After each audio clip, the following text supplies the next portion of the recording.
My name is Kaustup Bandyopadhyay, and I will be your moderator uh, for today's Sambad or conversation on planning with urban informalities. This is the second conversation organized by Priya as part of its 40th anniversary celebration. The conversation on planning with urban informalities is being organized in partnership with School of Planning and Architecture, New Delhi, and All India Institute of Local Self-Government. We are extremely proud of this partnership and solidarity. We also have an extraordinary panelist and discussions who will be speaking today, and I will introduce all of them in a moment. Friends, Priya's 40 years of journey has been an exciting one, a journey about sustaining an independent, forward-looking, and energetic civil society organizations in an otherwise rapidly disruptive and uncertain world. We have always considered ourselves as educators and facilitators, supporting individuals, organizations, and grassroots initiatives to learn, change, grow, and sustain themselves. Priya's support has been in the form of sharing information and ideas, building linkages and relationships, and providing intermediation expertise, and at times, emotional support. Priya's theory of change follows bridging the supply and demand sides of any issue or theme we invest in. Efforts to mobilize individuals, especially the poor and marginalized sections, but increasingly also the middle class, makes them aware of their rights and responsibilities, thus fueling their sense of agency and to demand services, inclusion, participation, and knowledge. On the supply side, we work with the government and private agencies to sensitize them to deliver their mandates and be accountable to the citizens. Over the last 40 years, Priya has worked on right to learn, right to know, right to information, and right to participation through various thematic areas. And these thematic areas include citizen participation, gender mainstreaming, empowering civil society, decentralizing community governance, sustainable urban future, building knowledge democracy. As Priya celebrates its 40th anniversary, we recommit ourselves for removing obstacles to sustainable change, raising individual and collective voices, and making democracy work for all in everyday life. Over the years, we have provided thousands of trainings to thousands of civil society and other development professionals. We have published various publications and audio visuals, and over the years, we have been able to influence the lives of nearly 300,000 individuals over 40 years. As far as today's theme is concerned, sustainable urban future, Priya has a long history of working on making urban future sustainable. Priya recognized the emerging urban challenges as early as in 1980s through the realities of pavement dwellers in the city of Mumbai in partnership with SPARC. Also, realities of informal construction workers residing and working in Indian cities who were deprived of basic social security benefits. As India enacted the 74th Constitutional Amendment Act, which is now Part 9A of the Indian Constitution, sometime in 1993, it was considered to be a watershed moment for decentralized governance in India. Priya tried to address the capacity deficits in elected councillors, particularly the women elected councillors, through innovative training and learning methodologies. Priya also catalyzed first ever pan-state networks of women councillors. We engaged in research and evidence-based advocacy for greater and faster devolution of functions, funds, and functionaries to urban local bodies. We established more than 50 urban resource centers in small and medium-sized towns to support both supply and demand sides of the urban governance. On one hand, we have mobilized citizens, tried to raise their awareness about their rights and entitlements. On the other hand, we have worked with the elected councillors and municipal officials. Priya facilitated first ever participatory town planning in Janjgir and Rajnandgaon in the state of Chhattisgarh. We also catalyzed and facilitated participatory city development plans or CDPs. Through our flagship initiative, Engage Citizens and Responsive City, we strengthened citizen participation in city-wide sanitation planning through settlement improvement committees. By forming the settlement improvement committees in every settlement of various cities. We also developed gender assessment and integration framework for making urban sanitation programs gender inclusive. Friends, making Indian cities resilient and urban development inclusive and sustainable, the planning and governance institutions, capacities and procedures need serious overhaul. With these challenges, we have organized this conversation today, specifically to seek answers to the following questions. What have been our collective experiences of current urban planning practices vis-a-vis the needs of urban informers? The second questions that we want to get answered is what needs to change in the current urban planning frameworks and methodologies to effectively address the emerging needs of urban informers, and how these proposed changes could be mainstreamed and scaled up. So we have excellent panel and discussions today who will try to answer these questions from their own experiences, from their decades of practices. So this program is divided into several segments. We'll start with a keynote address from Professor Dr. P.S.N. Rao. P.S.N. Rao is the director at School of Planning and Architecture, New Delhi. And then we have a panel discussion. We have Professor Diana Mitlin, Professor Ashok Kumar, and Ms. Miriam Van Donk. And then we go for some open discussion, and the next segment would be deep dive conversation, where we have invited Ms. Bijal Brahmbhatt, Professor Amita Ride, Dr. Renu Khosla, Mr. Abhishek Pandey, and lastly, we will also request Dr. Tandon, Rajesh Tandon, who is the founder president of PRIA, to share the key takeaways. So that's the broad program today. And without further ado, let me invite Professor Dr. P.S.N. Rao, and as I said, he is the director at School of Planning and Architecture, New Delhi, India. Professor Rao, the floor is yours. Thank you, Dr. Kaustubh. Well, friends, I would like to firstly thank Priya for this collaboration.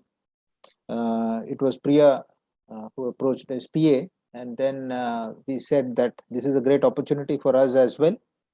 Urban informals is something that we need to discuss about. So we said that we will go ahead and join hands and collaborate on this. Well, the way I look at informality is that if you look at the Indian way of life, I mean, all of us know that we've been around for quite some time.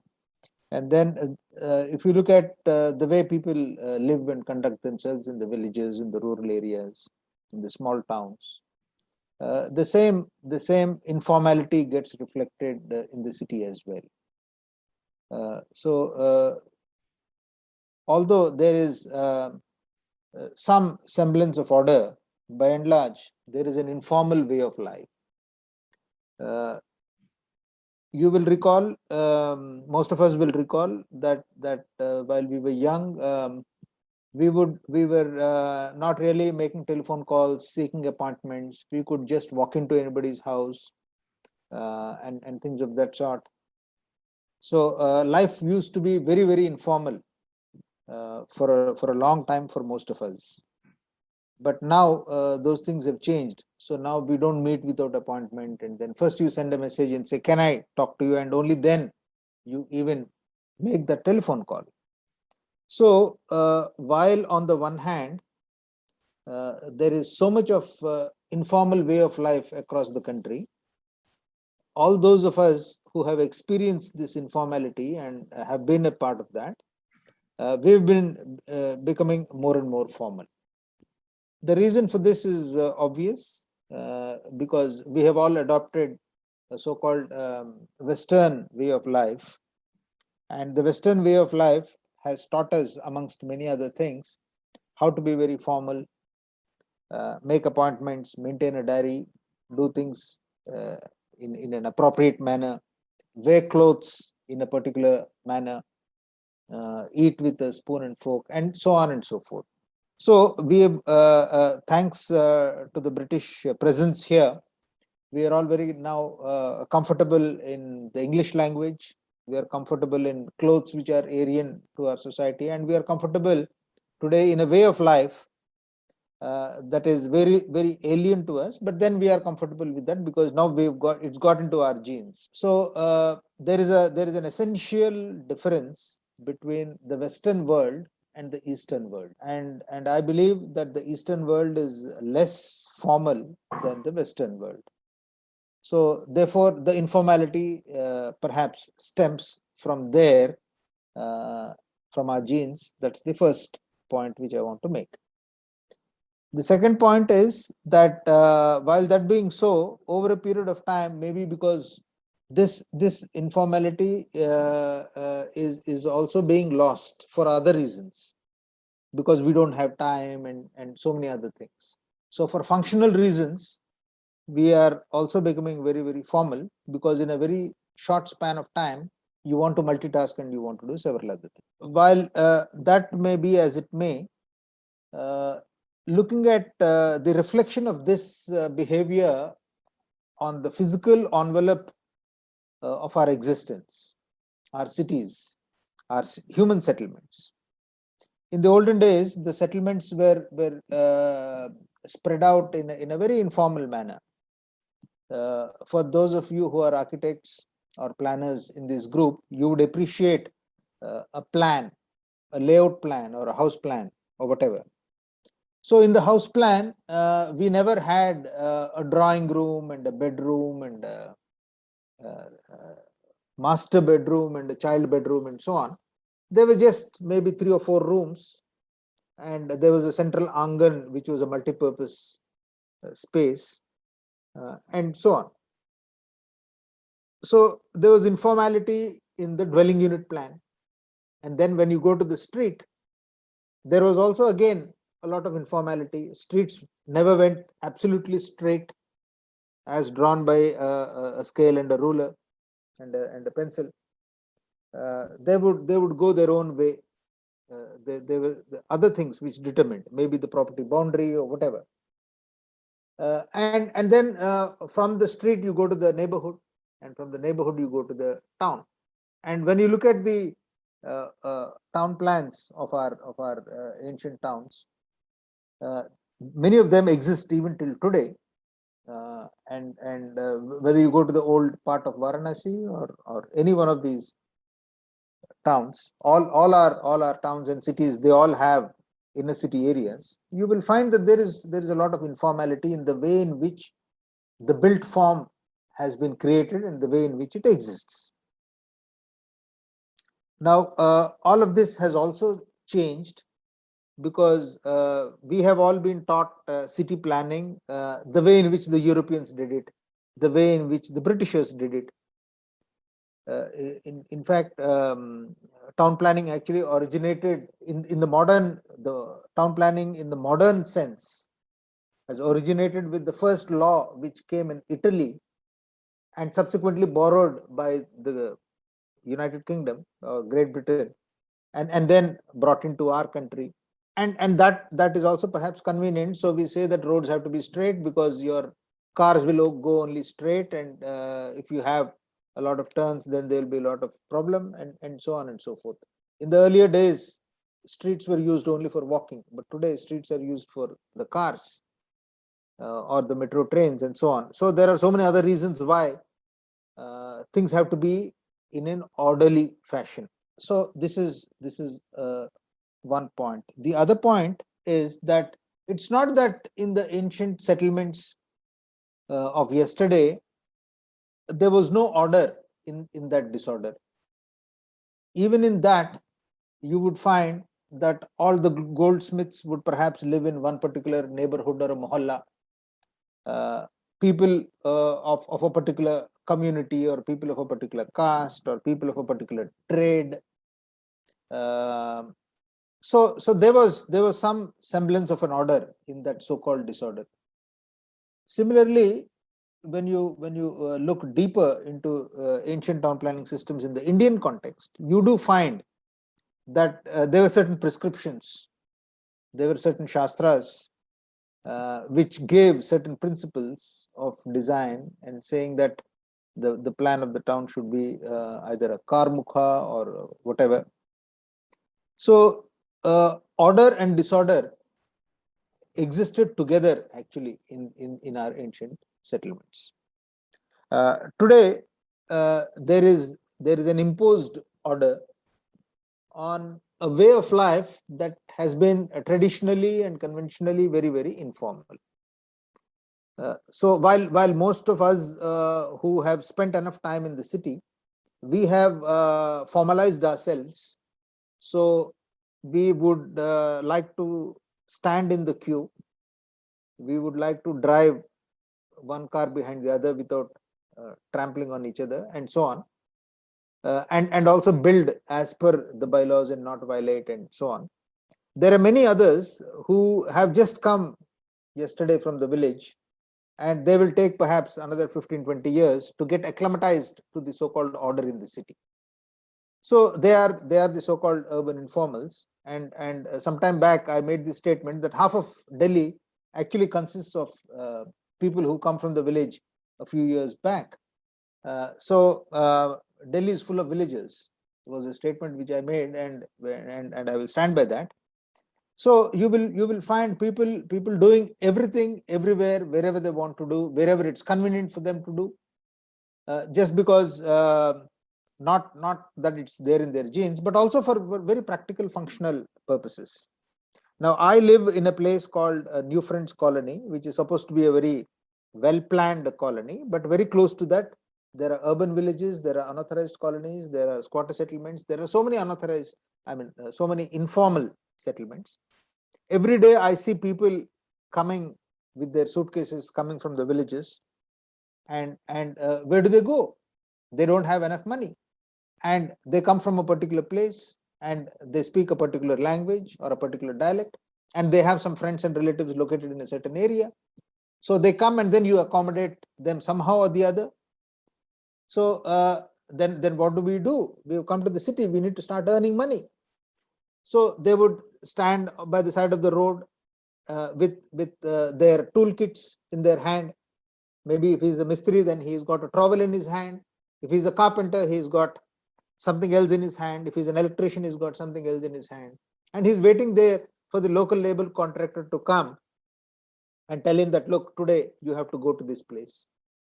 So he doesn't have a kitchen, he doesn't know how to cook, so he needs food. So there are people on the roadside who are making puris and gulab jamun and halwa, and they are selling to these fellows at a very, very reasonable price. And then the story goes on. It's a vicious cycle, and one fulfilling the demand of the other. And all these people probably living off the rich people in the New Friends Colony, because the people in the New Friends Colony, they require vegetables, they require plumbers, they require car drivers, they require cooks, they require maids at their home. So there is a kind of a coexistence model that happens, and the urban informal who's come to the city suddenly starts earning a lot of money, which he sends back home, and then he finds it very comfortable and convenient, and therefore he digs deep into the city, and he will continue to remain there.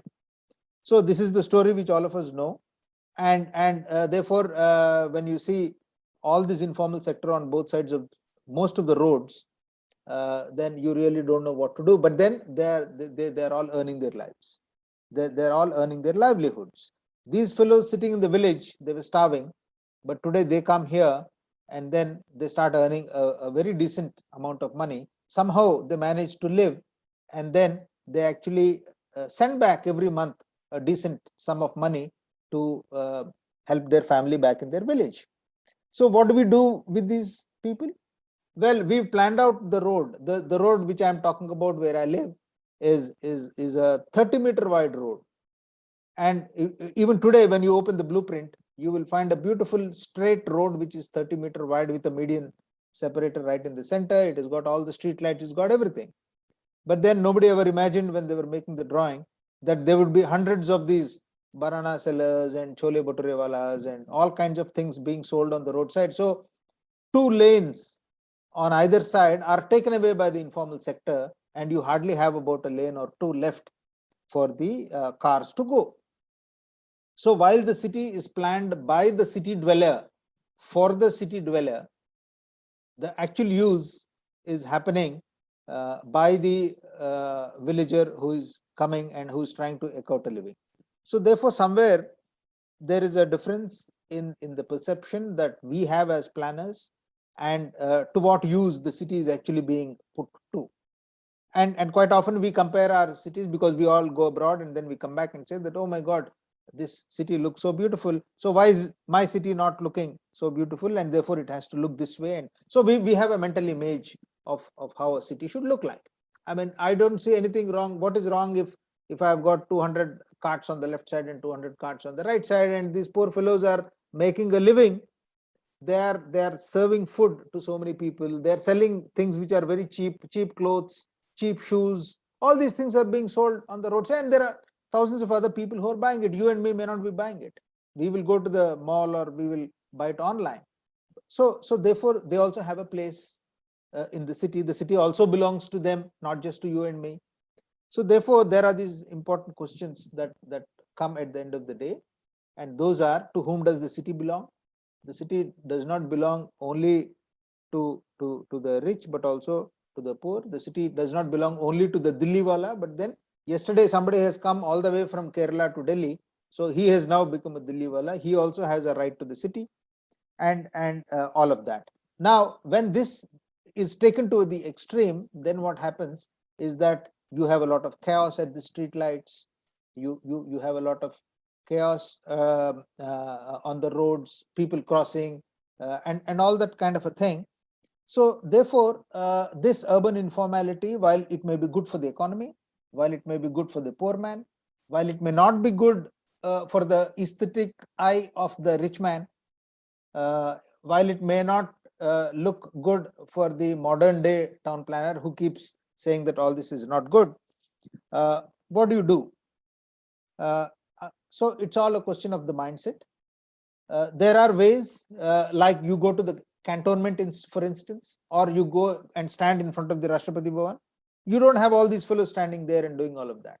That's because there is a shoo away policy that you do anything in front of the Prime Minister's house, you will be shot. You do anything in front of the Rashtrapati Bhavan or in front of the India Gate, you will be thrown out. But if you are doing it somewhere in some other colony, okay, you are tolerated.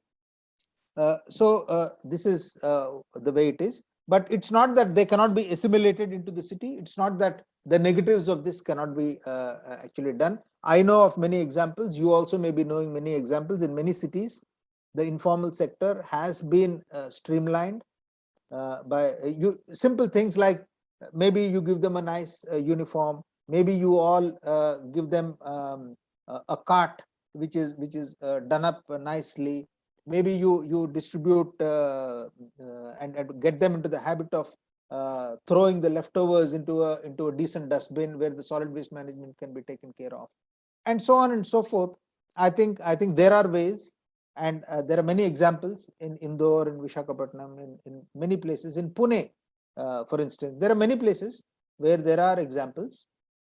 So the negatives of the urban informals can be managed to some extent, not fully, but that's the reality of our life and our existence. The proliferation of slums on a very large scale, squatter settlements on a very large scale is a consequence. And there are ways in which can be done, provided there is a will to do it. And I think this is a very topical theme that Priya has chosen. And I'll be very eager to listen to the other speakers and learn from their experiences as well. And let's see where we can take this conversation samvad forward. So thank you once again, Rajesh Tandonji and Kaustubh Bandyopadhyay ji, for giving me this opportunity to share a few random thoughts of mine. I've been very informal in my speaking. I'm also wearing a t-shirt, which is very informal. Okay. Thank you so much, Professor Rao. I think you have emphasized that the informality has been a way of life in India. And formality and informality both have coexisted.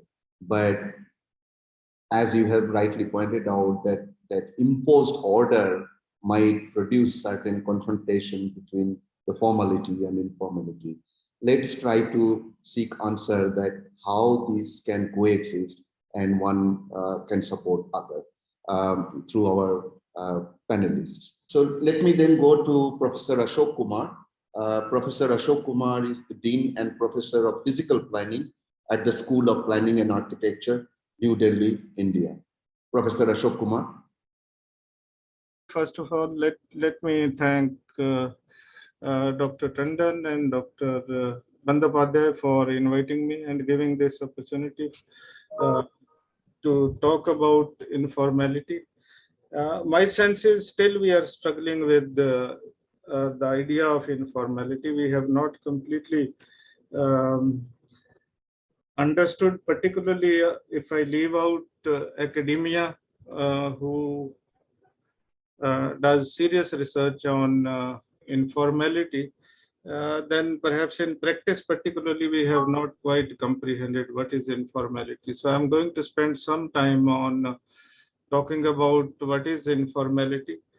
Some of it may be a repetition for professors, but bear with me on this. So then I will talk about some of the consequences of viewing informality in a certain way, and talk about various manifestations of informality. My focus would be particularly on residential informal areas. So generally, informality, particularly in planning, we view as some kind of spatial categorization. Slum settlements are, when we talk about slums, we are talking about some kind of territorial entity. So it's viewed as a spatial categorization. It is also viewed as an organizational form, which is represented by unorganized, unregulated labor. But Professor Rao indicated, and I would also like to stress this, that these informal groupings are highly organized formations of workers. In developing countries, we see this. Every morning, workers just stand by alongside a road to be picked up for various sorts of works. So these are very organized formations. Then it is materialized as a government tool. Government names certain areas as slums and doesn't name certain areas as informal settlements. So it is naming by the government when it intervenes, monitors these. Cut-off dates, particularly we hear government uses as a qualifier for housing, for providing housing and infrastructure. Generally, in planning circles in India, we view informality outside of planning. But in scholarship, planning scholarship, particularly Ananya Roy views the idea of informality as something that is created by planning rather than outside of it. So it doesn't exist in opposition to planning, but it is part of planning itself. Planning does create in informal spaces when it suspends laws and statutes. Then we also think and make distinction between formal and informal. And formality operates through the fixing of value, while informality operates through the constant negotiability of values. So both are compared in terms of value. Then obviously this is very common that informal settlements are considered as illegal to the point that they are positioned as nuisance nowadays, particularly in Delhi after various court rulings. So again, I quote Ananya Roy and Alsayed, who argue that the Indian city is made possible through an idiom of planning, whose key feature is informality. So it is the dominant feature of planning of urbanization in India.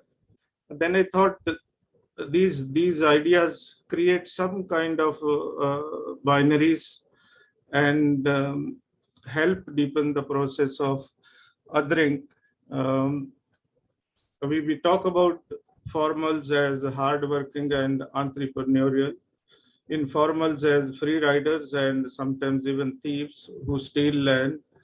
The idea of us as citizens and them as non-citizen migrants. During COVID times, we saw this word being used, migrants, knowingly, unknowingly, as if these people are from some other planet. Formals are urbane and cultured, and informals are viewed as antisocial and infected. These are ideas when we view informality, particularly in respect of residential areas, in a very territorial form. Legal residents and illegal residents, organized and unorganized, that kind of binary gets created.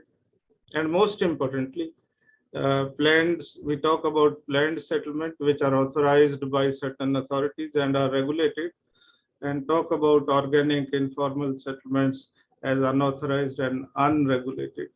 So all these ideas, when emerge as binaries, they are not in the interest of informal people living in informal settlements, because that creates the other from which we must fear they could infect us and so on. Now, the new idea that is emerging in the literature is displaceability.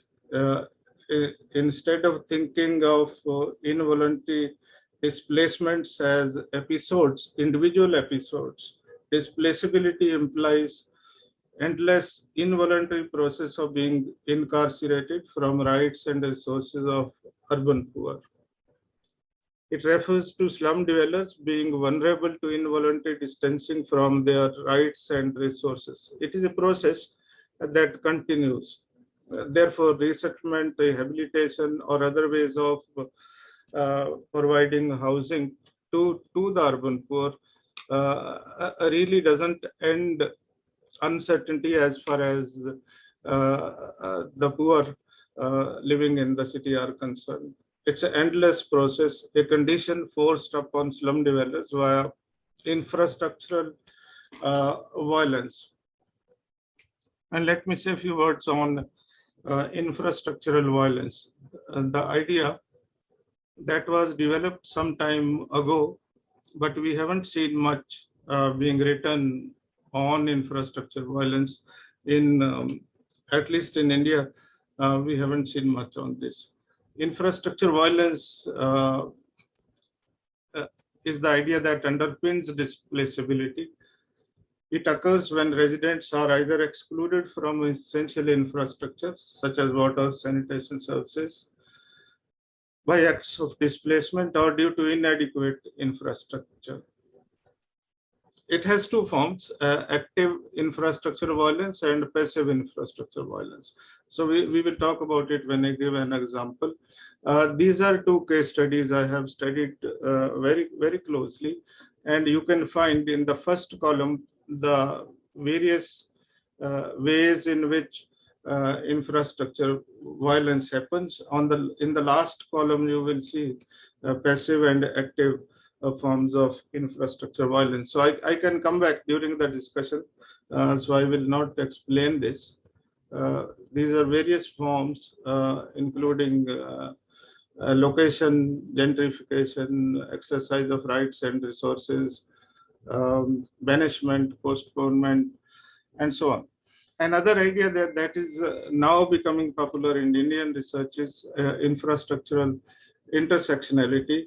And since we are looking at water, procurement of water is generally done by in the household by women, not only in the poor households, but also in the middle classes.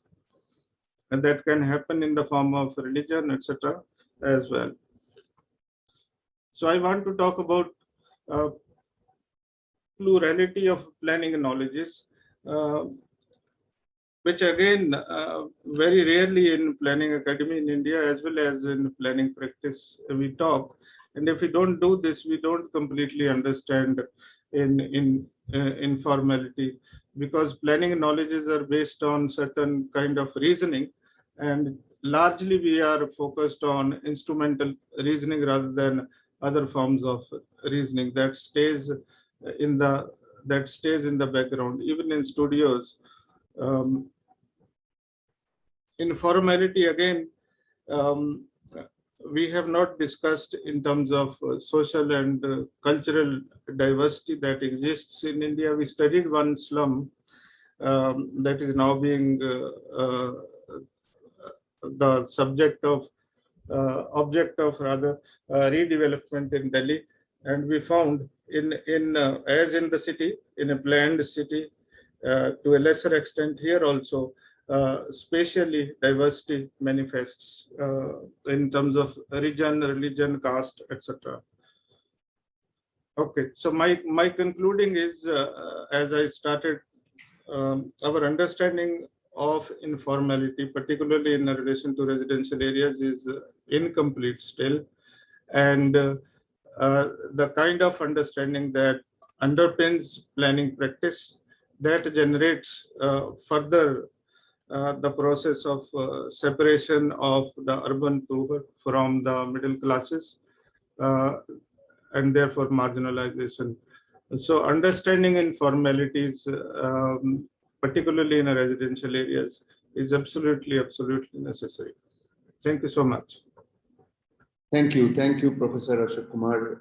It was excellent, the way you have sort of highlighted the stereotypes that we often encounter while discussing informality.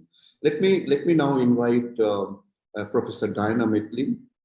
Professor Diana Mitlin is a professor of global urbanism at the Center for Global Development Institute and University of Manchester, UK. Diana, floor is yours. So I just wanted to share some experiences, and really I think I should start by thanking Priya for convening this meeting. I think it raises some really critical issues that certainly my colleagues in India have been working on, but certainly way beyond India, across the global south, and indeed in some senses also in the global north, where there is increasing informality, particularly economic informality. But I wanted to focus my 10 minutes on my core area of expertise, which is spatial informality, the informal neighborhoods which have already been touched on. And what do I particularly want to share? I want to really answer I'm going to answer each question in turn, because I think the questions really are very pertinent. So the first question, the collective experience of current urban planning practices vis-a-vis the needs. I would say that generally speaking, the world has not reacted well to spatial informality. And indeed, we all know of examples of communities that have been evicted, often without compensation, We know of top-down efforts to improve their situation, which have often not improved them at all. I think one concerning trend that we see is where upgrading is promised, but in fact, what happens is redevelopment. So I would say, I think some years ago, this was quite rare, but it's increasingly common. And in that case, the authority that is responsible for the so-called upgrading simply removes everyone, turns the site into a greenfield area and builds often medium-rise housing. So there are big concerns about a trend, which is to redevelop rather than upgrade, despite what is promised. And that, of course, excludes, in most cases, the more vulnerable populations. So the answer to the collective experience question, I think, has to be that our collective experience has not been good. Now, what needs to change? And I think in my experience, perhaps the core change is not really in the planning frameworks. It may be in planning methodologies, because planning on its own can do relatively little to address this challenge. I think if you look across at the better examples, be they top down or indeed bottom up, there's some key themes that emerge from each of those examples. One is that communities are organized. So there is a process by which communities can participate actively in whatever is designed. If it's designed by them, clearly they need to be organized. If it's designed by others in a top-down way, they need to be organized to engage with that. There's some degree of flexible finance that can respond to the needs of communities, finance that can respond to the uncertainties that inevitably emerge in an upgrading process. There's an element of subsidy. It is truly impossible to upgrade informal neighborhoods without some element of state finance, albeit limited in many cases. And there is innovative finance not just to enact an upgrading process, but to experiment with things along the way. This is actually a slide from Medellin in Colombia, who had a famous upgrading process. It was a top-down upgrading process. If you look in the bottom left, you see one of the escalators. So these communities on the periphery were better connected as a result of this upgrading. There was a range of innovative transport solutions. Cable cars were used, which caught the public imagination, but there were more ways in which they were connected.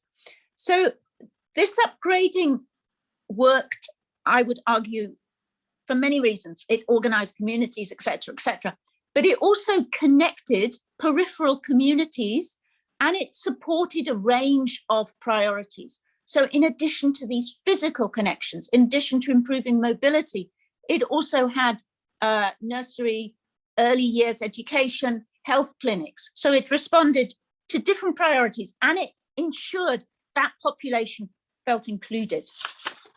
So one of the most exciting examples of upgrading now underway on the African continent is in Kenya, in Mukuru, in a neighborhood of about 100,000 households. And this upgrading process took advantage of a provision in local government legislation in Kenya and enabled a special planning area to be declared, which created the possibilities for a participatory engagement with communities and a range of professional inputs. If you just move to the next slide. So interestingly, the Mukuru upgrading was planned over a 2-year period, which was what was allowed under the Special Planning Act. With these 7 consortia, plus one, which coordinated the other consortia, and which enabled an intersectoral multidisciplinary plan to be developed, actually supported by colleagues from CEPT in India, but really drilled down again into local needs and thought about what was required. That upgrading is now underway because of a presidential commitment to address needs in the time of COVID.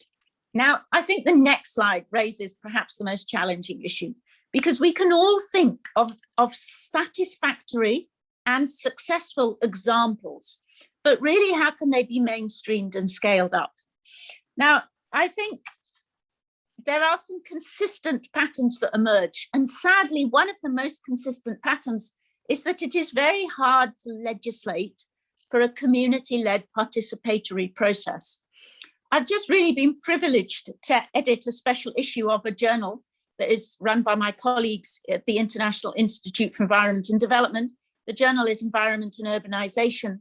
And that brought together, we had amazing submissions, and it brought together a number of papers analyzing experiences in participatory planning.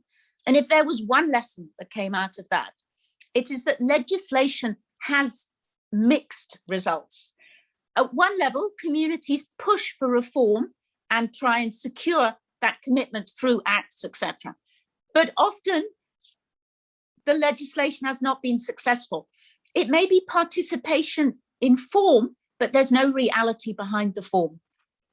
So that raises big challenges. And it goes back, I think, to us reflecting on how capacities and capabilities at local government and in communities and with professionals that work with communities can be sustained even with a political commitment. How can we build in, how can we co-design a process that really ensures that a participatory process of upgrading takes place, which addresses the needs of people who are informal, and as Professor Rao started this discussion, who exist within a context in which it is formality that is validated. Now, one of the most interesting examples, which I'm sure some of you are familiar with already, is from Thailand. So the Community Organization Development Institute has been using flexible finance, soft loans, community savings, grant finance through subsidies for infrastructure, and in some cases, tenure security, to support communities in Thailand. Now, the context is clearly one that is very different in the sense that the very low-income urban population is relatively small in Thailand, maybe 10% of the urban population. But this process has now been sustained over 20 years and is grounding a process of participatory planning and informal settlement upgrading in that context.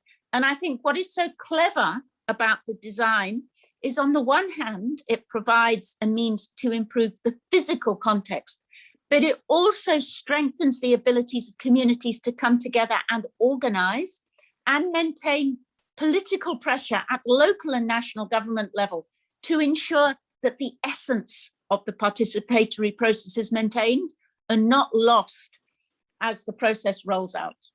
So I think those are the lessons that I have observed in response to the questions that Priya raised. Thank you. Thank you so much, Diana.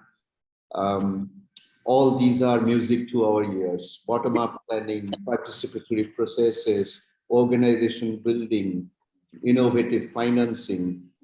These are the way out, in terms of addressing the informality, the complexity of urban cities. Let me now invite Miriam. Miriam Bandong is the Executive Director at the Isandla Institute based in Cape Town, South Africa. Miriam, please. Thank you so much, Kostaf. And let me just start by congratulating Priya on achieving or being about to achieve this milestone. For us in South Africa, Priya has always been considered as a bit of a big sister whose footsteps we would like to follow and we'd like to be when we grow up. So thank you very much for the opportunity to be here with you.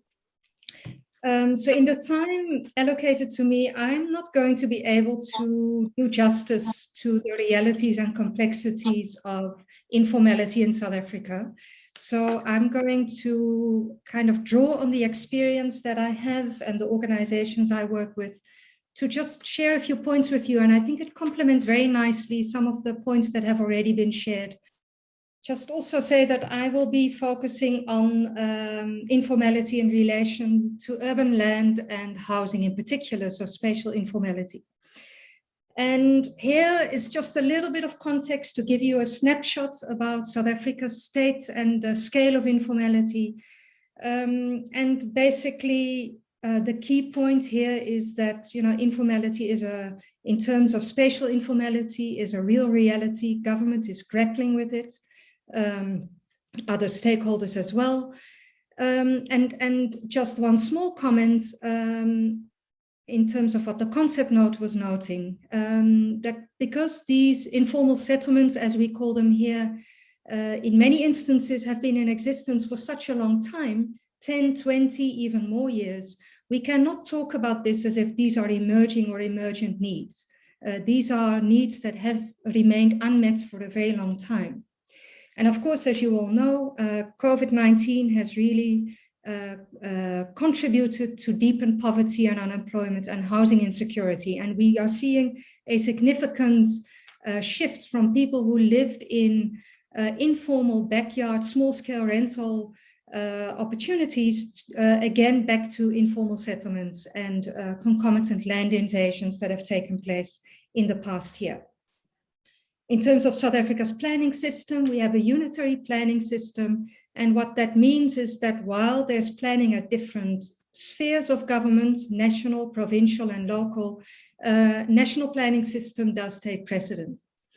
The planning system, as a result, is highly complex. It is over-regulated. It is inherently technocratic, although these participatory dimensions and opportunities are embedded within the planning frameworks. And as I guess any planning framework or dispensation, it does embody contradictory imperatives, from economic development to inclusion and economic growth and so forth. So it is a contradictory endeavor, if you will. And partly because of all these points mentioned above, we're finding a significant amount of bureaucratic inertia, where the system is very much unable to shift gear, to do things differently from what, in a way, the frameworks or the norms suggest. And I'll speak to that a little bit more. Now, this is building on to some of the points made earlier around binary thinking and mindsets. And I think it's important to be clear how we talk about and understand informality. You have, on the one hand, informality being described as something that's an aberration, that is invisible perhaps, that's illegal or even inferior. And that's obviously juxtaposed against formal as something that's seen as the norm, the ideal, and what is good. On the other hand, in these debates, we also get conversations and perspectives where the informal is focused on from a very positive and affirming perspective around agency and ingenuity and social capital, and where the formal is seen as something that's inherently exclusionary. So these are the perspectives, and it's that binary thinking that is so ingrained, but that, as many of the colleagues have mentioned, is very unhelpful when it comes to thinking about approaches, methodologies, and solutions.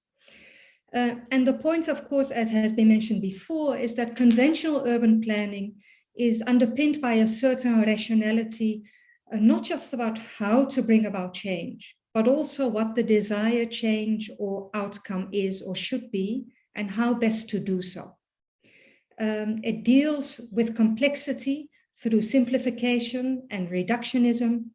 And of course, it is located within a particular political economy, which we need to understand and engage with. Now, instead of then seeing formal and informal as binary, it's much more helpful to think about the formal and informal as a continuum, as interdependent and as coexistent, as has been mentioned before. Based then on some of these key points, I think we're left with three quite important questions, and it's questions that planning professionals and development activists and practitioners are grappling with when we're talking about informal settlements and informal settlement upgrading in South Africa. So the first question is, how do you plan for something that is, on the one hand, the result of systemic exclusion, but at the same time, it's also something that's emergent and ever-changing. It's rooted in social relations, it's highly contextual. So how can you engage with that through a planning dispensation? The second is, how can urban planning address exclusion and human rights, which it often seeks to do when it responds to informality, without undermining or eroding informal systems and practices that work for the poor? They don't always work fully, but some aspects work very well. So how do we make sure that we don't discard what is working and override it, if you will? And then the third, and that's quite an important conversation we are having here in South Africa, as government is starting to take informal settlements more seriously and responding programmatically to it. How does urban planning recognize agency and ingenuity of the urban poor, but doing it without romanticizing poverty and survival strategies, and without reinforcing the status quo or absconding responsibility? And just to give a very specific example, we're increasingly seeing more attention given to upgrading of informal settlements in an incremental manner in South Africa. So we are increasingly seeing a focus on informal settlements, a recognition that it's important to support the development of informal settlements. But there's also some discourse creeping in about how people can do things for themselves. And I think Diane's point about the importance of financial instruments and other support mechanisms is so important. But that gets quite easily overlooked at the moment. Now, I'm not going to talk through all of these as some of the ingredients for change. You can see it's quite a lot. But I do think that a lot of the ingredients of a change recipe, if you will, are not so much about the planning tools and the planning instruments, but they have a lot more to do with values and attitudes, with the quality of relations and the role of communities in planning and in informal settlement upgrading, as well as with state capabilities to do things differently, to organize itself differently, so that it can approach the task in a multidisciplinary manner and draw in other partners and stakeholders. I also want to point out the importance of using a whole of urban land market approach and not just looking at one segment of the urban or housing land market, but recognizing the continuum of urban land market issues. This then leads me, in the South African context in particular, and this is my last slide, to make one very specific point. And that is the importance of having a multi-scalar planning system. In South Africa, there is an expectation and there are plans in place for citywide planning, mostly strategic planning, and there are also neighborhood level planning initiatives. There is a lot less attention given to the precinct or more hyper-localized planning opportunities, and how that is a particularly useful space and scale to involve local community stakeholders in improving their living conditions, their neighborhoods. The second point I want to make about this picture is that there are very weak systems at the moment to aggregate local knowledge upwards and local experience from that more hyper-localized planning into neighborhood-wide planning and city-wide planning. And so that's an important area to invest in. And at the same time, it's important to invest in an intermediary infrastructure in terms of the role of social movements, NGOs, other intermediaries who can help to translate these results that come from a more localized and neighborhood level plans and practices, and feed that into citywide plans and practices. And some of the key features, as you can see, of that planning system, which is not in place at the moment, is that it has to be adaptive. It has to overcome institutional inertia. It has to enable real change where it matters. So that's very often at a much more localized level, and to do that incrementally, and to try in as much as possible avoid the local political economy. Thank you so much, Miriam. I think one of the elements that you have mentioned is the state capabilities. While Dinah was talking about organizational building from the bottom, but you have also pointed out the enormous requirement to build capacities of the state and the planning system. So we'll come back to that question during our discussion. I would encourage all the participants to raise your questions or comments on the Q&A box. And if someone wants to speak at this moment, please raise your hand. We'll open it up for another 10 minutes and we can take 2-3 observations, comments, and questions. Christoph. Yes, Diana. Hi. I would like to ask a question to the other panelists, and I was very struck by Miriam's comment about multi-scalar, which I do agree with, about the need not just to find a process that is inclusive at the neighborhood level, but also really to link the communities at the citywide scale, particularly, but not exclusively, in the context of climate change. So I'm just curious to ask Miriam and the other panelists about particularly that experience, both in South Africa and India. I had a question. Can I go ahead, Kaustubh? Yes, Amita. Okay, thank you. So my question is both to Diana and Miriam, and really wonderful insights. My question is basically that somehow the focus of both these talks was on spatial informality.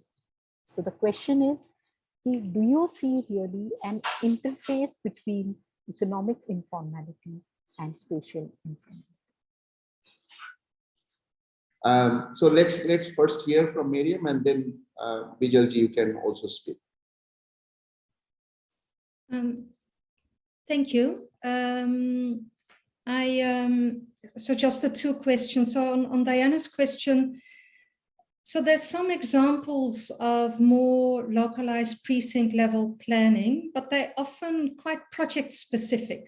And so the picture I was drawing where there is a better knitting together from that very local to a more neighborhood level to a city level, that doesn't really exist at the moment in a systematic way, with the right kind of underpinnings and a data system that supports that, or a flow, if you will, of kind of information and knowledge.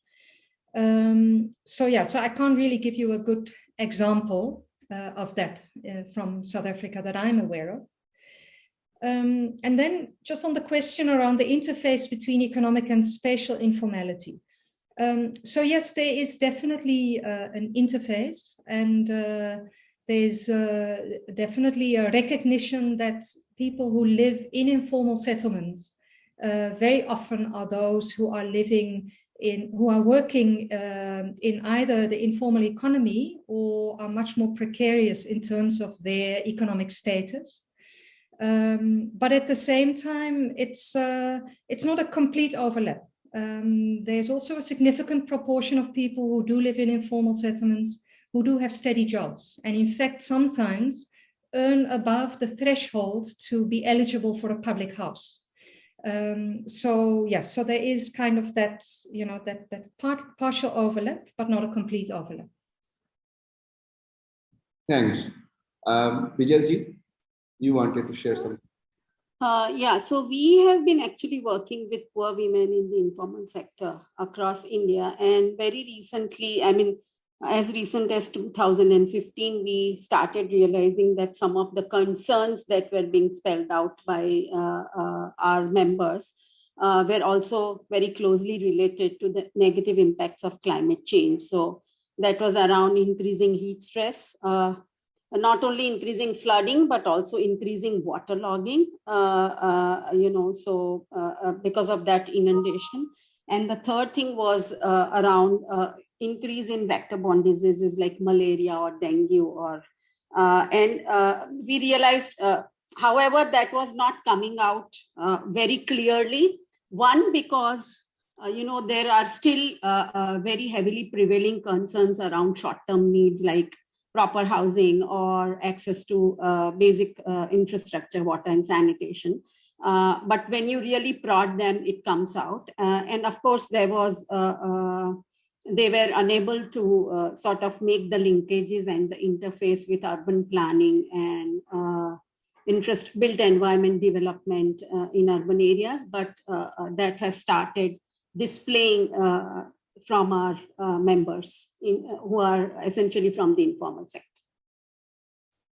I could see Professor Ashok Kumar has raised your hand. Professor Ashok Kumar, would you like to say something? Yeah. Can I also request you to try this question, that is the intersectionality between the occupational and spatial or economic or habitational informality. Okay.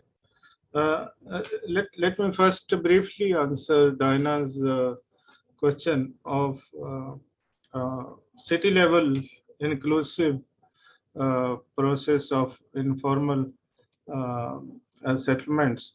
In Delhi's first master plan, there was a policy of self-containment, which really argued that you cannot locate slum dwellers, picking them up from, which generally happens, picking them up from various places and locating them on the margins.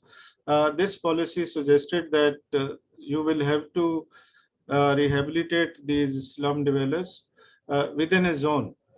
Delhi was divided into a number of zones, and courts held that policy to be valid in 2-3 cases, particularly in zone F. But after 1991, a very different kind of verdicts were given by the courts, not very favorable to this policy. And then in 2021 plan, this policy was dropped. So that was one example. Because of neoliberalization after 1991, obviously things have changed. On the question of intersectionality, we are doing some research on water and sanitation, particularly on water. We have found in 2-3 cases where generally it is held that religion or gender or other indicators don't matter as far as these services are concerned, or they're generally related to poor people. But we have seen, even in middle class areas, procuring water in the morning by switching on booster pumps is done by female largely, rather than male. So gender enters into collecting water even in middle classes. We already know that in poor areas this happens. And in one of the cases, we also found that religion matters as well. Some groups will get more water than others, depending on to which religion or who is politically powerful in that particular area. It is not always that dominant community would get more water. Rather, who is controlling that area, that determines who have more access for more time, and so on. So intersectionality is important, and it has direct relation to dynamics of power and politics. Thank you, Professor Ashok Kumar. We have somewhat organically moved to our next segment of the program. It's based on the discussion. Let me formally introduce our 4 discussions today. Ms. Bijal Brahmbhatt is Director of Mahila Housing Seva Trust in India. Professor Amita Bide. Professor Amita is Professor and Dean, School of Habitat Studies, Tata Institute of Social Science, based in Mumbai. Dr. Renu Khosla, who is the Executive Director at Center for Urban and Regional Excellence, KIOR, based in New Delhi, that works in different cities in India. And Mr. Abhishek Pandey, who is the editor of a magazine called Urban Update, published by All India Institute of Local Self-Government. So you have been listening to all the panelists and the subsequent discussion. Let me start with the second question first, and let me start with Renuji, you. What needs to change in the current planning methodology or framework? Let me start with that. Renuji, your reflection. So, okay. the informality narrative for one. I think for now, as of now, the narrative reads illegal, exclusionary, paternalistic, non-localized, uniform, one size fits all. That's the development narrative for the informal people, for the informal spaces. And this entire narrative needs to change to, of course, typically it would change to legal, inclusionary, developmental, local, integrational. But I think, you know, the change has to be more than the sum of these individual elements. And when we are planning for the informal people living in slum areas who are also working informally, and that's where your intersectionality, you know, the intersectionality, as I was hearing, comes from the fact of there being the legality of it, working spaces.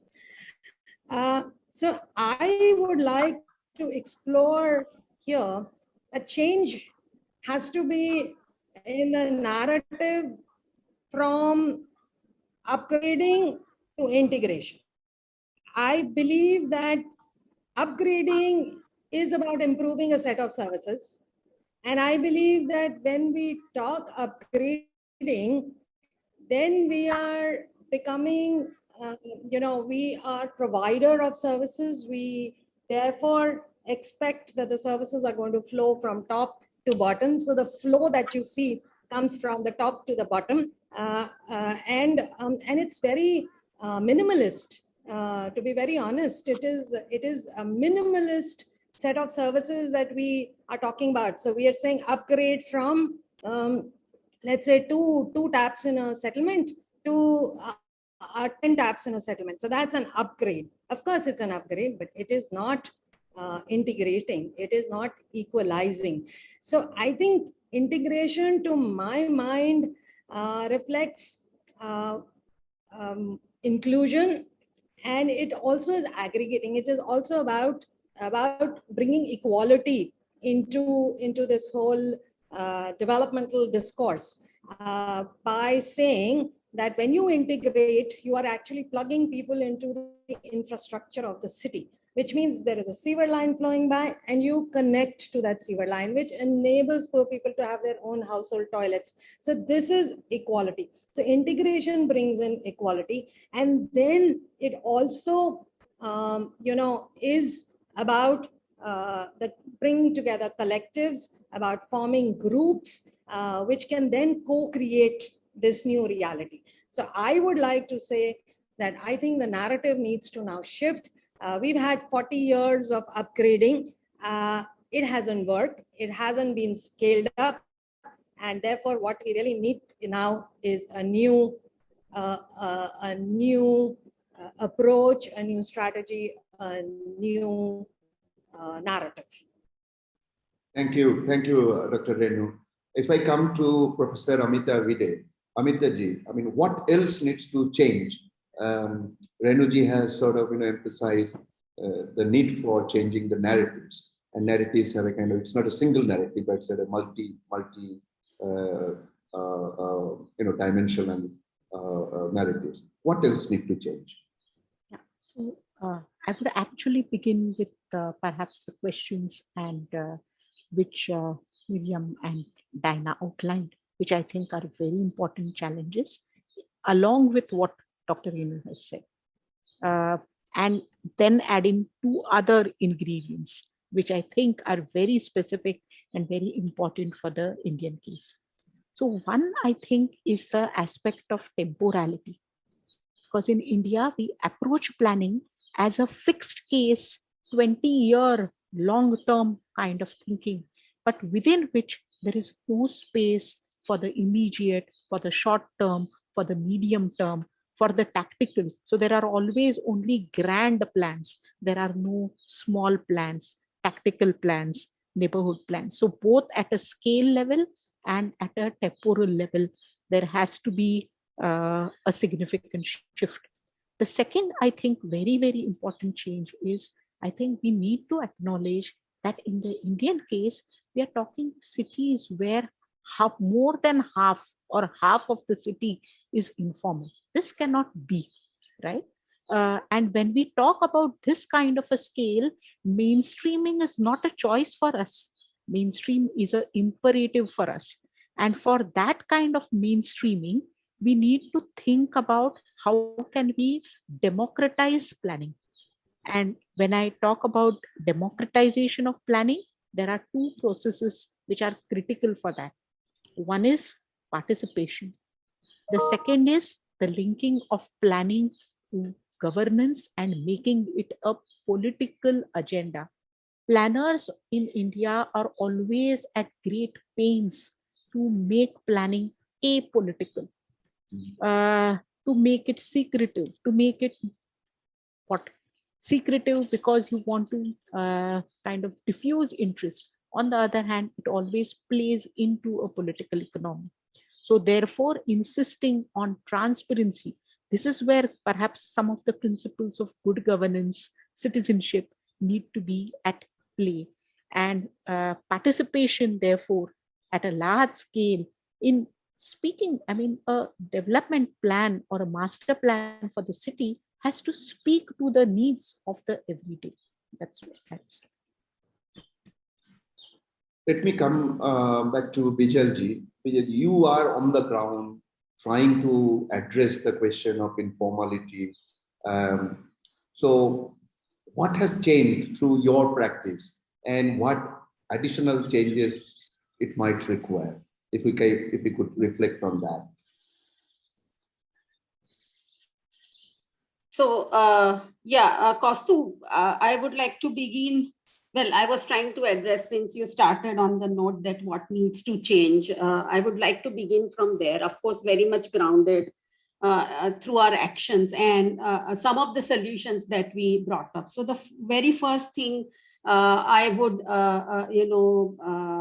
back what a lot of the panelists, including Amitaji, said is that there are lack of invited spaces for the poor and the informal population to participate. So we may say that, the 74th Amendment has been enacted and, but all of us know that on ground, it has not been implemented at all. And that's, I would agree to what Diana ji said, that, legalization probably is not the only thing which will make participation successful. You need organizing, you need to be able to have a voice, and you need invited spaces. At the moment, 74th Amendment largely in all the cities is on paper and not been implemented. And we have been trying to actually organize the poor women into ward level committees to be able to participate into the process of planning. The second thing, while we were doing this actually, because we are not only grassroots, not many people know that we are also technical, because I mean, the technicality doesn't come out that significantly, because we pride ourselves in being grassroots, but we are also technical. And what we tried to do is to explain the planning processes in the cities, for which we had to understand them ourselves. And there are three ways in which planning happens largely in India. The first one is that you have a master plan, which is the development plan of a city. But what it does is actually only supplies land probably for use, and it gives norms for construction. The second way is that, for all the built environment, probably the bridges, the roads, and the metros and the housing to happen, that is financed through schemes, which may or may not necessarily align to the broader vision of the master plan of a city. And third is, I think there are special planning mechanisms, like you have a special plan for a metro, or you have a special city sanitation plan. So there are three ways in which the urban planning actually gets realized, and it becomes very, very complex. And for the poor to get engaged in these processes, actually, you need to demystify these extremely technical processes in a very, very simple language. that they are able to participate and build their capacities. Third thing, I think what we have observed is that there is most times there is a mismatch between the development plans, the larger development, the master plans that you have called, and the schemes that are financing these infrastructure development. I'll give you an example, and that comes from slum upgrading. In the city of Ahmedabad, where we are headquartered, mixed use, mixed zoning is actually allowed in the master plan. It's one of the guiding principles of the master plan, and it's allowed by law. But then we had this slum upgrading scheme, which was designed and it spoke and financed by the municipal corporation. And the language and the guidance was that it is for slums which are for residential quarters. Now, the definition of residential, because everyone knows that slums are economically very vibrant and people use their homes as their workplaces, meant that when we were actually implementing that slum upgrading program, a lot of the houses got left out, even though the development plan had considered the mixed use, mixed zoning. So the scheme which was financing the infrastructure development did not talk to that norm. So that's one example, and that's what happens on the ground. And actually what happened is that we have, as Amita ji said, extremely ideal bylaws. So one of the bylaws, for example, says that you need to have a 10-foot wide road, so between the two houses. And on the ground, when we started implementing this slum upgrading scheme, what happened was that entire houses got wiped off. Just to get household level water or sewage, they got wiped off. And so they told us, please go away with your scheme, and we don't want to join it because our house has to be there to actually access the water and sanitation and the sewage. And so we sat down with the municipality and came up with an innovation. And we said, what's the non-negotiable? And the non-negotiable was that, the water pipeline and the sewage doesn't have to get mixed. And not all slums in tier 2 towns and tier 3 towns in India are like Bombay, because most of the people understand Bombay as being urban India, or Delhi as being urban India. And so the slum sizes are around 200 households, etc. And we took 5 feet, we made 5 feet as the required norm, and which allowed more than 50% of the houses actually to be there. And so then the people demolished a part of their houses by themselves and allowed the slum upgrading to happen. So this idea of probably having graded bylaws or a little bit dilution so that the integration happens now is something that we have come up with. Another example of why only legalization will not work is the Street Vending Act, where it has been enacted, but it's not been implemented because you don't have the mechanisms, you don't have the political will to get implemented and the organizing. One of the very other basic thing that I have noticed in the urban informal settlements in India is that despite having the Swachh Bharat mission, and it talked only of toilets and solid waste management at the city level, and toilets essentially for the informal settlements or those who don't have it. Most of these basic services are actually linked with legal titles. So I think at least access to water and sanitation is a basic right, and it's a right of all the citizens of India. And settlements may be informal, but citizens are not. So how do you actually provide water and sanitation at the household level in a manner that the mainstream has it? And for that, I think delinking from tenure is very, very necessary. And when we talk such broad things, people don't really understand at the implementation level, neither the municipality nor the politicians. So one of the things that we did was actually we came up with a no objection certificate, and each slum dweller household signed it, saying that I do want a legal sewage connection or a legal water connection. And that doesn't actually make me the owner of this land. And using that tool, probably we were able to give at least household level water and sanitation, mainstream them in terms of access to water and sanitation to the middle class and the rich, the elite citizens. I think the other thing that needs to change is that, these informal settlements are actually solutions made by the poor, because the public sector or largely the private sector is not able to cater to their needs within the affordability that they have. And this is an example from our work with a private sector builder. And that was because, we understood that 50% of our members got upgraded in a slum, and the continuum actually stopped there. From the slum, and because they got all the services, but they did not have the legal title. And then they wanted to move on into a legally titled housing complex, and they were ready to pay for it. And so we sort of evolved a scheme with a developer and floated it. We bought land from the market and tried to house them. And I suddenly realized that the planning norms, the building bylaws, the way they stand today are very, very ideal.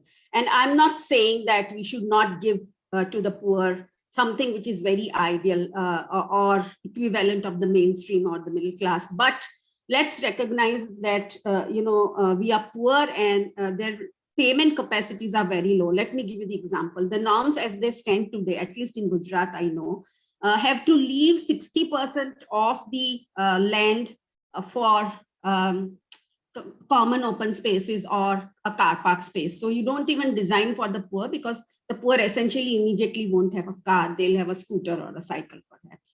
And that meant you leave 60% of the total space and built only on 40%. Essentially what happened was that based on the price of land, the cost of the market-based housing increased by 23% to 33%, which really meant that if you had a 10 lakh house, which really it would become 7.5 lakh or 6.5 lakh if you had somewhat diluted bylaws, which we came up with an example of. I mean, that may not be ideal, but at least that may bring the market within the range, much more within the range of the poor. And we came up with a solution like this, and we started advocating for that. Of course, we weren't able to bring in much change, but this is one example of how the markets or the private sector aren't able to cater to the needs of the poor. So I think we have tried quite a lot, and we have come up with these kind of solutions and innovations, which unfortunately have remained localized. We couldn't scale it up because, as Amita ji said, it has to have the political will, and it has to, the planning has to link with governance. We'll come back to the next round to hear more about such examples. Let me go to Abhishek. Abhishek, you have been listening to very carefully and patiently all these discussion. Narrative needs to change, democratization of planning, legalities need to change. What else needs to change? Thank you so much for inviting. And my first point is that when we are talking about urban informality, we must accept first that informality is the part of the process, urbanization process, that India is witnessing. So when we are looking at urbanization and informality, so there are two sectors, like everyone spoke about, that informal settlements we talk about, and then informal economic activities that people depend on. So first, when we are addressing informal settlements at the local level, we have to look at the capacity of urban local governments. When Ms. Bijal was talking about Ahmedabad municipal corporations, so we cannot decide how many people are coming from villages to urban centers for economic reasons. So we have to make arrangements for their housing facilities, the basic services we are rendering to them. So it has to be in the capacity and the purview of the urban local body, which is managing that city. Are they capable of providing services and infrastructure facilities to the people those are coming to cities? So that has to be upgraded, because a lot of things are still, when we talked about 74th Constitutional Amendment Act, and other things. But we have continuously seen that urban local bodies are not, they don't have resources and they don't have capacities in most of the cities in India. I'm not talking about the Mumbai and which have access financial resources. There are only 2-3 cities if you look at finances wise. So there are one for the first point, and the pandemic has given us so many lessons. When we look at the informal, the migrants people, those are moving to cities. These people have to leave cities because they do not have adequate facilities. They could live in the city while the pandemic was on. They have to maintain social distancing. They have to also look after their family because they lost their jobs. So that the first thing, when we are looking at the informality and informality, the first thing is financial inclusion. We have to make our policy programs that those are financially inclusive. When we are looking at even the pandemic, when we are addressing to the requirement, and for that we have to have the data of the people those are from the informal sector.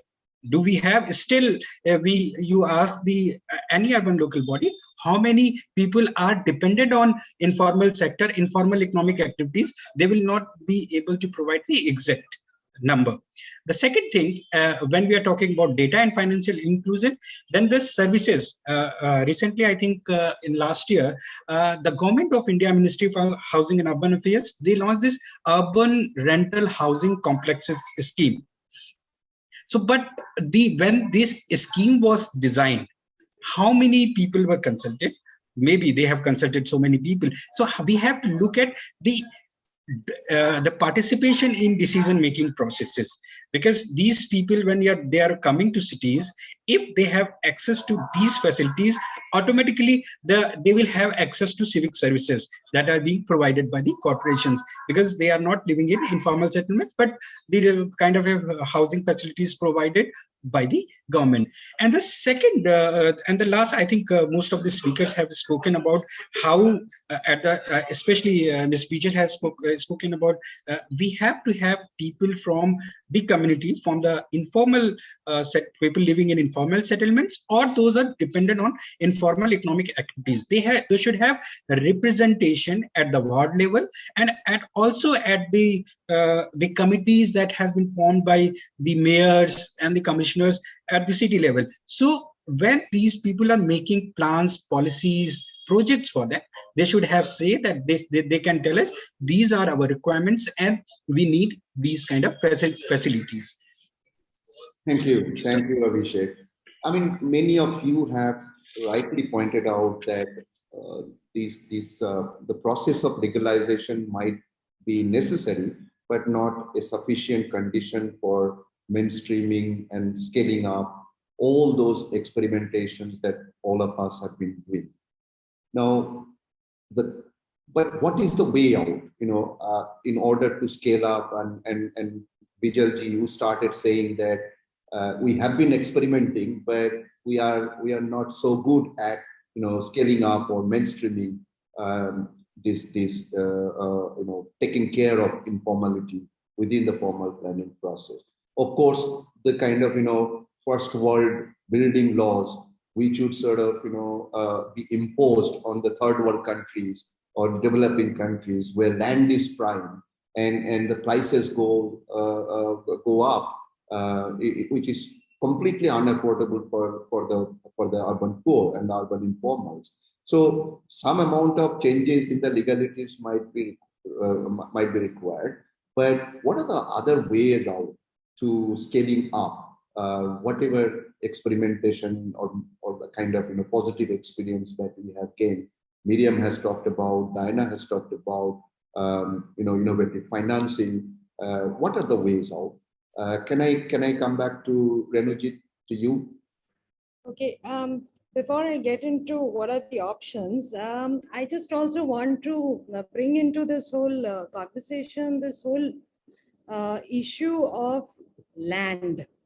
And to my mind, a lot of informality cannot be addressed until we have land until land is taken away from the very core of the decision making. So let's look at land. Land is something which has become pricey today, especially the inner city land, which has become really expensive, and it is now becoming an instrument of local financing. So what the local governments are beginning to now do is they're trying to sell their family silver. As I say, very, what I say is that, you're lucky that the poor slum dwellers are actually sitting on land because you were not able to dispose it of all this while. Tomorrow, if you look at the Delhi's master plan, which is in the making now, clearly monetization of land has become a very, very key component or key strategy of how development is going to happen. When land is going to become, is not going to have a social function, and it's only going to have a financial function. So when we see redevelopment projects, we might see in situ redevelopment projects. What you would see is a commercialization of the outer edge of that piece of land, and the poor sandwiched at the or tucked away at the back, still invisible, with no spaces for their commercial activities integrated into this whole 40-60% arrangement. So I do believe that we do need to look at land over here. And the other thing, I also believe very strongly now that I don't think land titling is the way to go about this, because we've looked at the Jaga mission in Odisha, and we are beginning to recognize how it's hit a ceiling. It hasn't gone beyond 1/3. It cannot go beyond 1/3, because the moment you go beyond 1/3, the revenue department kicks in. And that is not the, in the domain of the urban local body. And when the urban local body is not going to be able to take a decision on which lands it can develop, then obviously it's going to be hamstrung. It's not going to be able to deliver any improvements. So the solution for me, from our experience, the magic comes from integrational infrastructure, social infrastructure, simplified infrastructure, which is simplified sewers that can go inside slums, water pipelines that can go inside slums, taps and can deliver taps and toilets at home. We've seen how quickly these have led to people actually investing in their own upgrades. So they're 1/3 or 1/4 the cost of bringing in conventional infrastructure. So today we are telling the Delhi's master plan planners that let's look at it like this. Let's say that every slum settlement will have integrational infrastructure of this nature. We don't worry about giving them tenure. It could be agnostic of tenure. You could remove them later, but you will recover the cost of your infrastructure in the next 3 or 5 years. That is the kind of budgetary calculation. So I would say infrastructure, simplified infrastructure is also the magic. Of course, I'm not denying that collectives and participation is going to be the key here, but we need segues. We need segues. We need for people's plans to be integrated into the Delhi's master plan. I can't see that. Even representatives of these informal people have not been able to get the design of the informal design of the master plan in Delhi change. So I think you need to create segues, you need to build small, you need to have magic of infrastructure, and you need to have partnerships where the poor can actually be treated as resources. Rainwater harvesting. Poor can harvest huge amounts of water, as they're doing in Agra, more than 10 million liters a year in 8 community rainwater harvesting systems. So they become your partners. And the moment the city realizes their value, they probably support them in staying where they are and in supporting their enabling strategies. So that's where I would There's a short question for you, Renu. Yeah. While referring to Yoga Mission, you mentioned 1/3. You cannot go beyond 1/3. Yeah. Whether are you referring to the land of the total land of the city, or? I'm talking about the titling. I'm talking about the fact that they had, and Amita and we were together in the early stages, they had a certain number of over 1 lakh or so households that they were planning to give title to, legalize the title. Number one, they did it only in the very small cities and towns. A majority of the title that they have been able to, so far they've been able to legalize about 30 to 40,000 of that, which is 1/3. And the majority of people who have got title, two things have happened. One is they already own the land, and so this has only been kind of formalized if it was not on the revenue department, records. The second is that some people actually have they've become disempowered in this whole process, and the disempowerment is that they're no longer eligible because they got designated as slum lands. Suddenly they're off the bank's list of people who could be funded.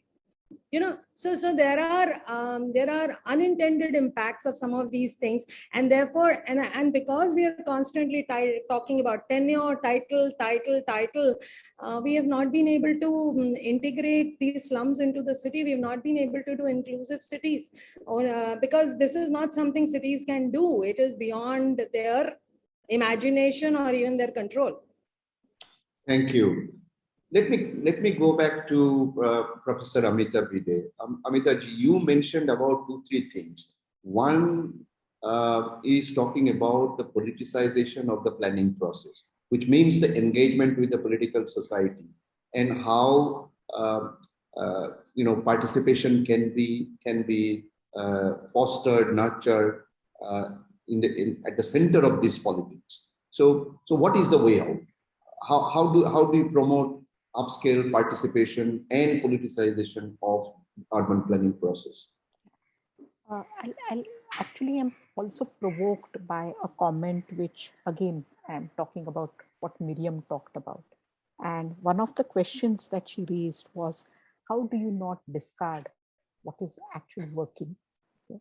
And if we think about that question in the context of Indian cities and the informals, then one thing that has worked really is that it is politics and it is a mass base which has made people obtain whatever they have, right?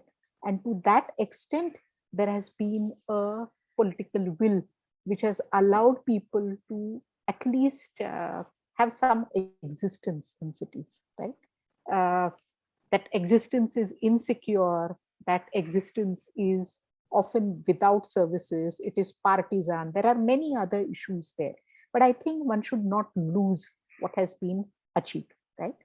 Now, moving forward from there and talking about the kind of segues that Renu is talking about, I think we have to appreciate the fact that in different states in the country, there are very different legislative frameworks when it comes to dealing with informal settlements. For example, Bihar, Jharkhand do not even have a slum act. Even now, they think about informal settlements only through a public places encroachments act, right? So the actions come from that kind of a frame, right? So we need to think about multiple places and multiple legislations, right? In talking about Maharashtra, the state which I come from, what we realize is that the Maharashtra Slum Act, as one of the first generation slum acts in the country per se, is an extremely progressive act with a lot of space for both state action as well as agency for the informal dwellers. Okay? Many of those spaces have not been tapped in at all. Okay? And now with the introduction of slum redevelopment schemes, reconstruction schemes, I should call them, in the last 20 years or so, the Maharashtra government is trying to impose that same model onto all other cities in and urban areas in the state. and through which then it does a lot of injustice. So I think one of the things that I would really put in is, yes, for politics to operate really, we have to go local. Okay? And that locality, appreciation of that locality is critical. The second thing which I feel which does not generate political will is really that we keep the planning process and the governance process very, very separate. So political action is limited to corporator funds, MLA funds, which are highly discretionary actions. Okay? Instead, I think there can be, one of the segues can actually be, how does one link corporators? How does one link MLAs to a planning framework? Can planning zones of a city be the same as also the corporator zones? Or can a corporator seat or a constituency be equivalent to a planning zone? These Let me take this point to Abhishek. That Abhishek, your All India Institute of Local Self-Government's mandate is to build capacities of the elected representatives. So how do you see this? Bringing politics at the center of urban planning process, and where corporators and their capacities or enhanced capacities can nurture this politicization. And if I may request you to be slightly brief, because we are running out of time. Sure. When we talk about the building capacity for Indian mayors specifically, and also the councillors or corporators, so the major thing I have observed while dealing with the mayors and councillors, we have seen the proactiveness of that particular city leader has played a very different role. Having the same set of resources, capacities, human resources, financial resources, one city has done wonders under that particular leadership. So my idea is that one example is Bhopal. Another example is Indore. These cities I have seen under a specific leadership, they have transform themselves. So the proactiveness of leaders like political will, and also from the point of view of building their capacities, we have to also look at, like, especially I will mention that a smart city mission and the Amrut and all these schemes, JNNURM early, they have provision for capacity building of elected representatives and also the municipal officials, but that the scope is very limited. So I think that when the governments are making policies, it should be enhance it for the capacity building of elected representatives. Thank you, Abhishek. I am also aware about the time. Let me invite Dr. Rajesh Tandon, who is the founder president of PRIA. What have been your takeaways, Dr. Tandon? It's a wide-ranging discussion. So what are the 2-3 things that you have you would take away from this discussion? Well, there are so many things. Thank you, Kaustav, and thank you all the speakers and panelists. And my pad is full of notes all over the place. I was during the pandemic of last 15-16 months, particularly during the lockdown and when partial lockdown was lifted. We all learned how to do cooking, cleaning, washing, etc. at our homes, be middle-class people. I used to count the number of people who provide service to me, to my household, and then to PRIA office. Security guard, maids, vendors of all kinds, from vegetable to fruit to egg to bread to meat, cleaners, various varieties of cleaners, only some municipal cleaners, some cleaners of the locality, gardeners, rickshaw pullers, e-rickshaw pullers, Uber pullers, auto pullers, and all of them I used to ask informally, where the hell do you stay? And none of them stayed in any formal locality. And during the period of complete lockdown, those two blocks, one is in April and 2020, and another in April 2021, May 2021, when there was complete lockdown and none of them came, we all realized, all of us who are middle class, who live in the formal, well-planned settlements in the city, realized how dependent we were to the services provided by them. And if we couldn't find a plumber and our pipes were leaking and couldn't find an electrician and our line was not working, we couldn't watch Netflix, for example.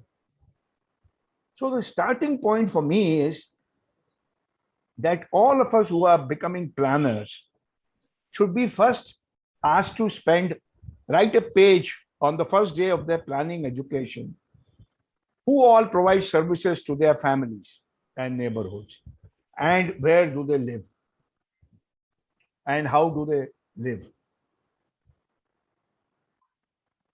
6-7 years ago, I think 2012-13, Priya did a study of 25 cities, largely arising out of secondary data, some from primary. What proportion of contribution do informal settlements make to cities' economy? And it varied from 7.5% to then economy of Delhi to about 12% to medium-sized towns. That is the economic contribution of people living in informal settlements. We tried to use this information with politicians and planners and policy makers to sensitize to them that without the contribution of those who are in informal settlements, cities' economy will come to a grind. And my guess is that during the lockdown and these last 16-17 months, when much of the formal economy came to a halt, the contribution of informal economy perhaps continued to increase. So we have to change the narrative, as many of you have said. And as Dr. Rao began by describing the nature of informality, it's all around us. What is difficult to link the two, cohabitation of the formal with the informal, because in the lives of the formals, the informals are intricately linked. I could not survive at home or in office. My family cannot survive without the services provided by the informals. And I may add cheap services, short notice services. If I go on the website and book a service for a carpenter, he may come after 48 hours. I pick up my mobile and he lives nearby my colony. He will walk in on a bicycle. This is the fundamental question. We have to come to terms with the fact that urbanizing India is a combination of the formal and the informal, and the informal economy is not going to go away, whatever we may try to do tomorrow. And therefore, the city planning must somehow take cognizance of that. The second big point for me is to link planning with governance. I am not an architect, I am not a planner of the cities, but I studied planning at the School of Management decades ago. And I was always told that in order to do any planning, you must first agree on the purpose. What is the purpose you want to achieve? To plan. Plan cannot be the end in itself. It is the purpose that has to define plan. And the second lesson I learned those days is still valid, and I practice it in my own life every day, that all plans you make necessarily must be replanned through your monitoring on a daily basis. How many of us had wonderful plans which were completely disrupted by the pandemic? So how can you have a plan which is not being replanned, given the nature of the urbanization process, which is so dynamic? And how can we do that without having granular level, everyday data from the communities for whom we are planning? Decadal census does not tell us anything about what has changed in my neighborhood or your neighborhood in India, because much has changed. And it cannot be, therefore, the responsibility of a decadal census to provide data for planners, or a 20-year plan which is cast in stone and does not require replanning. You can have a grand plan to achieve a common purpose. Then, as some of the speakers have said, create granular data and constant monitoring and replanning at a local decentralized level. The final takeaway is the purpose of planning can only be established through the system of governance. And if our 74th constitutional amendment is not working, I always think that there is a deliberateness for not making it work.